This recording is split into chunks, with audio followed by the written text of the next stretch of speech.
Anyone who thinks rivets are only for joining metal sheets is in for a surprise.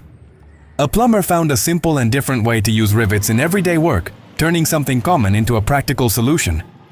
At first it seems odd and even curious, but when the method kicks in, everything makes sense.